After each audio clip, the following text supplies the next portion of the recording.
Welcome back, tribe. Have one here from China Observer.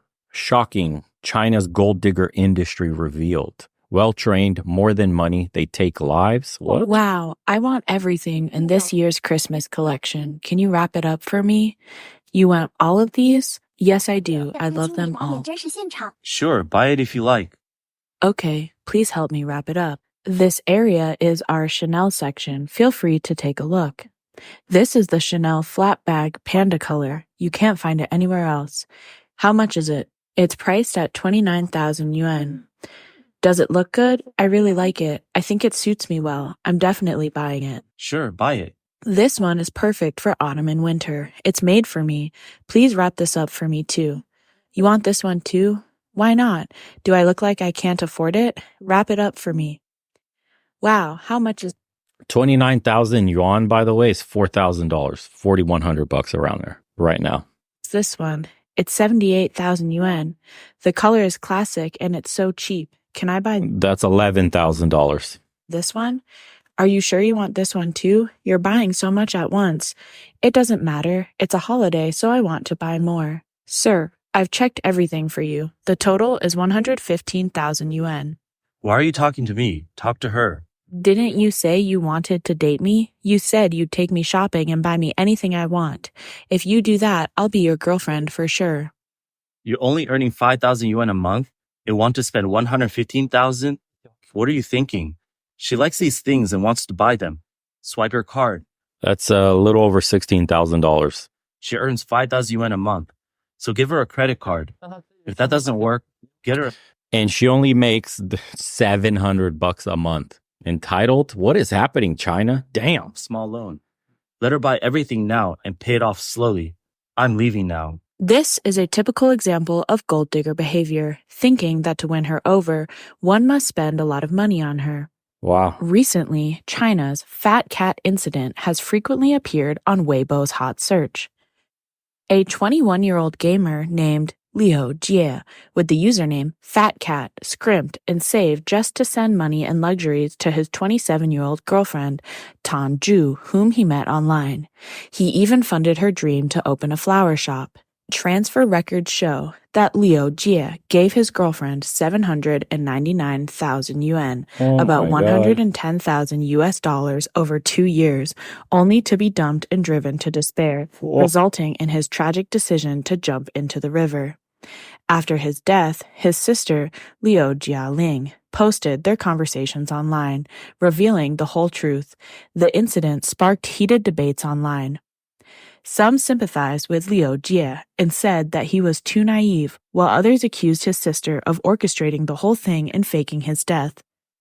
There were also criticisms of his girlfriend for apologizing only after his death, saying she wished he could return to her side, and some sharp-eyed people noted that her appearance in shorts and high socks in a video was disrespectful to the deceased.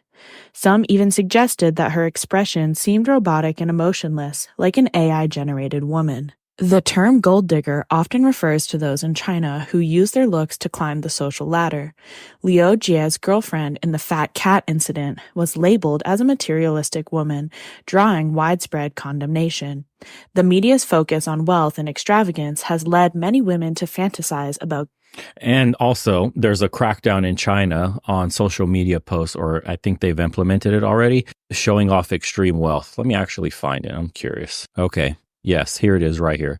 So it says China is banning wealth flaunting behavior on social media. The accounts of multiple users who posted about their luxurious lifestyles are blocked in a government crackdown on conspicuous displays of wealth. It says one of them, Wang Honghuan, had claimed that he owned 7 properties in Beijing, the Chinese capital, and that he never left the house in an outfit worth less than 10 million yuan, $1.38 million. What? Videos he posted online, the veracity of which could not be verified, appeared to show his maids, numerous Hermes bags, and expensive sport cars that he had purchased. What a degenerate. Damn. You know, these people that have all this money have nothing else going for them, just extreme amounts of wealth, and they have to buy their own happiness. No one's saying having a lot of money isn't good, but flaunting your money for this kind of attention, just skip the materialistic part and build actual meaningful relationships with people. It's like these chicks that parade themselves online and cry and all this stuff for attention. Now we're getting the opposite. Dudes that are flaunting their wealth for attention because they're lonely and all they have to offer is their money. It's so pathetic. So multiple people with millions of followers each apparently, are all getting banned or blocked off the apps. Okay. Getting rich quickly without effort, using money to decorate themselves, and becoming commodities for trade. Recently, the Kai Feng Wang Po matchmaking phenomenon has gone viral, with Chinese media widely discussing it. This has become a stage for turning women into commodities. According to reports from Chinese media Yi Tsai, since late February this year, videos related to Kai Feng Wang Po have spread across China platforms like Douyin, boasting local tourism in Kaifeng City. The video shows that in the Song Dynasty Martial Arts City Park of Wanshui Mountain, Kaifeng, Henan, there is a program called Wang Po Matchmaking. In this program, an actress dressed as Wang Po. I have a theory that we're going to see a resurgence in the next couple of years, maybe a decade. Matchmakers, physical matchmakers. Right now, it's pretty much exclusive to rich people where they get a decent matchmaker that vets high quality women and does a good job at selection. So the wealthy man who's very limited for time will go on dates that may actually turn out to be good. So he's not wasting his time on Tinder, Bumble, Instagram, all this. This is dating for poor people. Poor people date with dating apps. Rich people date with matchmakers now. I foresee that there will be third-party companies, actual conglomerates potentially, that is going to appear one day very soon who offer matchmaking services that are far more specialized than dating apps. I think dating apps is just creating your own profile with your own control.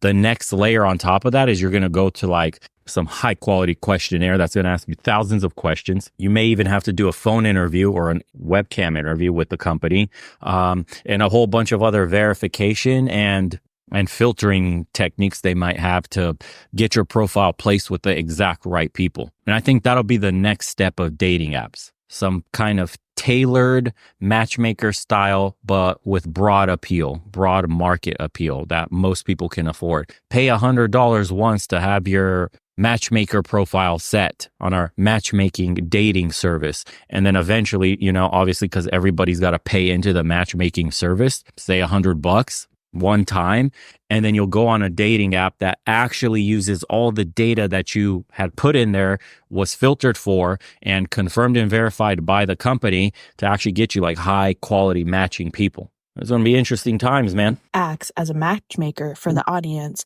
inviting young single men and women who long for love to come on stage and pursue love bravely. According to China Central Television, the 61-year-old actress Zhao Mei has been playing Wang Po at Wanshui Mountain for 6 years. Over the past year, Zhou has helped 40 to 50 young couples find each other, some of whom have even married and had children.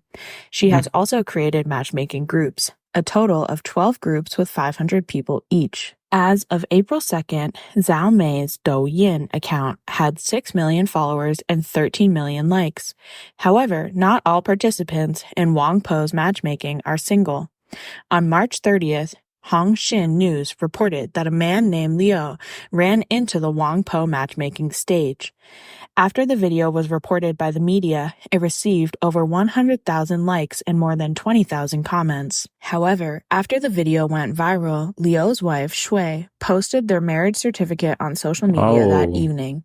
She explained that she had learned from friends that her husband had participated in the matchmaking event while she was abroad, leaving her emotionally devastated. Following the success of Kaifeng Wang Po, a national matchmaker competition was held in Kaifeng.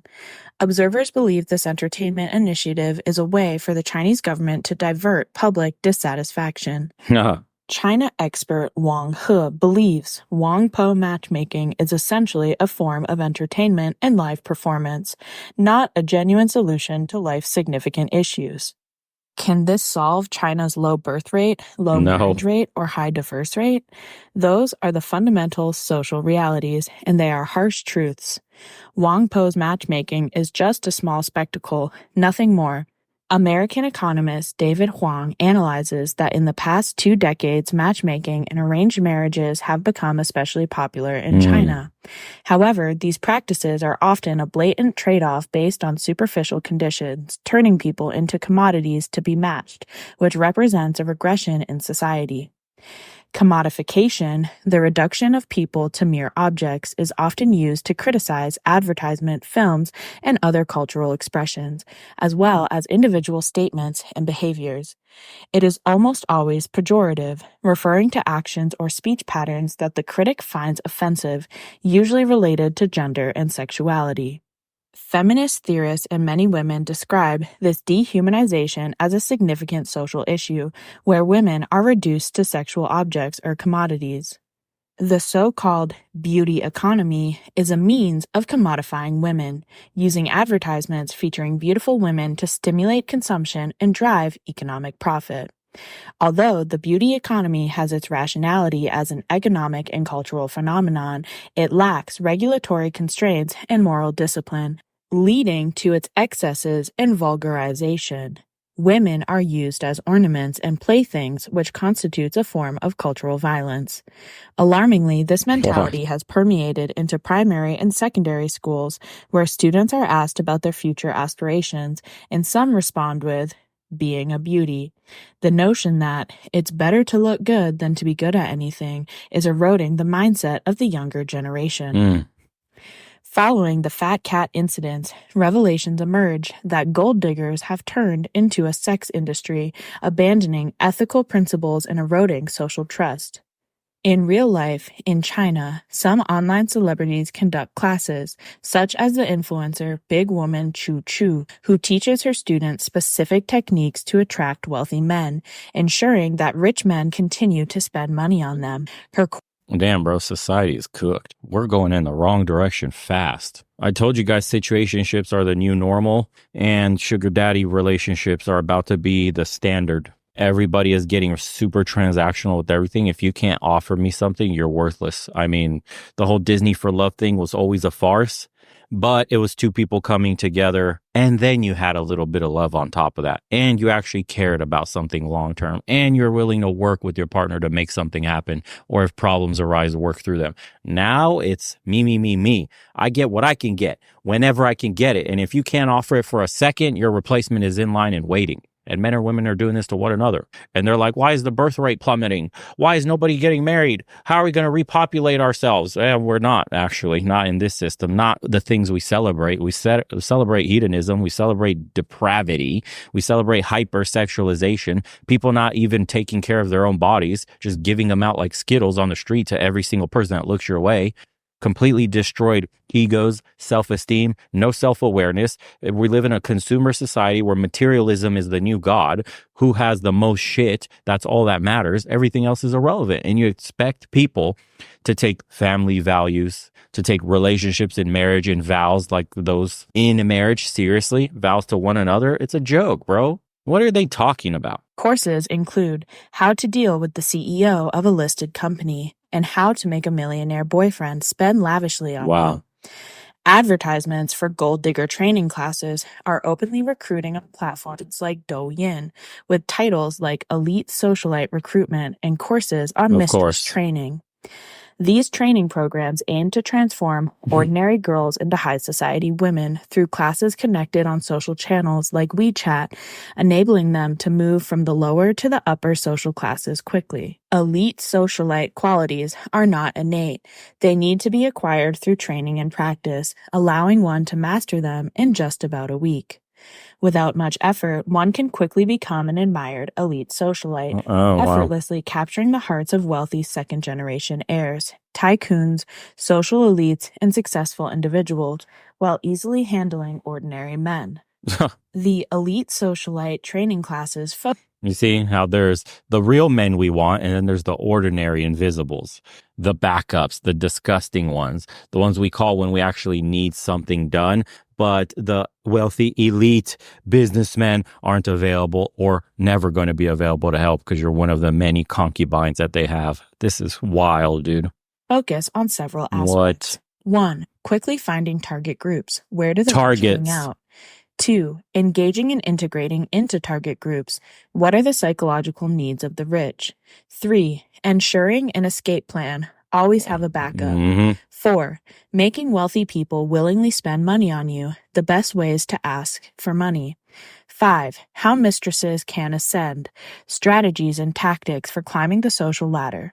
These courses aim to quickly package oneself, strategically approach targets, and I wonder what married women think when they see stuff like this, how mistresses can ascend. Can you imagine that? That there are a significant pool of women out there that don't care that you're married to anybody. That not only do they not care, but actively vying for your position. You know, the side chick, the mistress, always was a little jealous, always wanted the throne for herself, wanted to be the queen in the castle, always vying for that secretly. But the pact was you keep your mouth shut, never involve my family, and you'll be taken care of on the side, right? That's how rich people used to do it. Now we're training gold diggers to actively ascend the ladder, the social ladder, and how to one day maybe replace the wife by doing everything this rich guy wants. It's just telling men on the other side, essentially, just get rich and a woman's your plaything. Where's feminism in all this? Just get really wealthy and women will do everything for you. You can buy a woman. Is this what feminism fought for? Ultimately achieve wealth upgrades, turning you into the number one in every aspect in life. In this video, a YouTuber explains how professional gold diggers are created. He shares a story about a lawyer friend who, despite being an elite lawyer, couldn't find a partner and ended up taking over 10 relationship courses, dating hundreds of men. These courses included manipulation training, being the woman who understands men better than men themselves, and secrets to quickly getting men to spend on you. Wow. Why are there so many gold diggers? A significant reason is that involution has become a buzzword in Chinese society in recent years, indicating severe competition within industries. Some believe that involution has left no room for survival in Eyes are hurting. society, while others argue that the most intense competition is within the system itself. Involution, or lying flat, are terms often used by the post-90s and post-2000s generations in China. Involution refers to overcompetition, while lying flat signifies opting out of competition. This reflects young people's frustration with the fierce competition in Chinese society. Since Xi Jinping came to power in 2013, China's marriage rate has more than halved in 10 years, leading to a significant decrease in the young working population. The birth rate has plummeted by 6.8%, a historic low. Official data shows that China's population decreased by 850,000 in 2022, the first drop since the Great Leap Forward famine in 1961, highlighting the demographic challenges of an aging population and low birth rates. This impacts the economy, politics, and the strategic direction of the country. At the end of 2023, China had 217 million people aged 65 and above, accounting for 15.4% of the total population.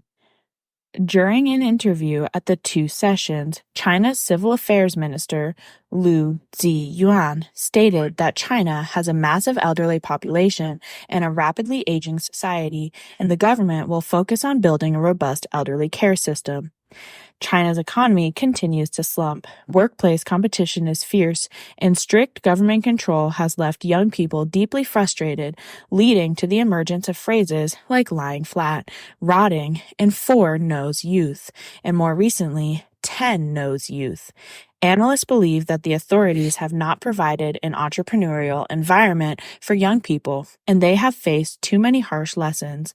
Apart from lying flat and rotting, there are no other options. Recently, 10-nose youth has gone viral on Chinese social media, including no blood donation, no donations, no marriage, no children, no buying a house, no lottery, no stocks, no funds, no helping the elderly, no being moved. The term quickly gained tens of thousands of likes. China's Ministry of Civil Affairs recently listed the 2022 Civil Affairs Development Statistical Bulletin, showing that 6.8 million couples registered for marriage in 2022, a decrease of 10.6% from the previous year. The marriage rate was 4.8 per thousand, which is a decrease of 0.6 per thousand from the previous year. The 25 to 29 age group had the highest proportion of marriages, from the peak of 13.5 million Obviously, the stats are all going to shit. Let's see what some of the comments say. The dude in the beginning was like, go ahead and buy it. And then when they got to the checkout, told him to charge her card and then peaced out as my hero. When I saw the first, I thought, mate, are you stupid? Turns out he was not. Says not all Chinese women are like this, but some of them that come to New Zealand, they marry for the residency and passport. They always leave their husbands immediately after getting the residence. It's well known and widespread. Bro, this is happening globally. If she's making you jump through hoops, she's not into you. As long as there are simps, there are no shortages of those types of women. And that is the brutal fact. You can laugh, you can scold, you can try to shame, but it all comes back to men. Where are all these wallets getting busted open from? Who are all these bozos that are turning into pay pigs for these women and handing them basically their entire life savings? Exactly. It's men, and there's millions of them that are looking for an ounce of attention from a woman, just acknowledgement that they exist, and they'll break open their wallets for it. We have to strengthen men in order to get rid of this problem. That's not happening anytime soon. Governments around the world want weak, effeminate men. That's why they're churning them out.